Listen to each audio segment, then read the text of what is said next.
அதாவது நம்ம மெய்வழி சபையிலே ஒரு பொறுப்புள்ள இருந்து ஒரு எம்எல்ஏவாக இருந்தவர்னா அவர் ஒருத்தர் தான் இருக்காருன்னு எனக்கு தெரியும். எனக்கு தெரிந்த வரைக்கும் அவர் தான். அவர்கள் எப்படி எங்கள் அப்பாவுக்கு மிகவும் நெருக்கமான நண்பர்னு சொல்ல முடியாது, அவருக்கு ஒரு பெரிய வழிகாட்டியாக இருந்தார்கள்.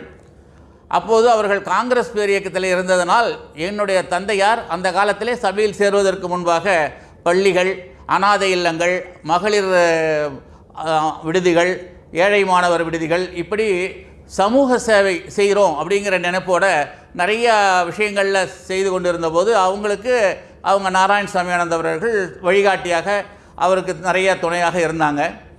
அப்படி இருந்த காலகட்டத்தில் அவங்க தலப்பா கட்டிகிட்டு இருக்காங்களே அப்படின்னு அப்பாவுக்கு ஒரு இது எதற்காக இது அப்படின்னு கேட்கும்போது அவர் மெய் வழி அப்படின்னு சொன்னதுக்கு, அப்போ நாங்கள்லாம் பொய் வழியா அப்படின்னு அவர்கிட்ட கேட்டிருக்காரு. டேய், நீ இப்படி தாண்டா இடக்கு முடக்கா பேசுவேன்,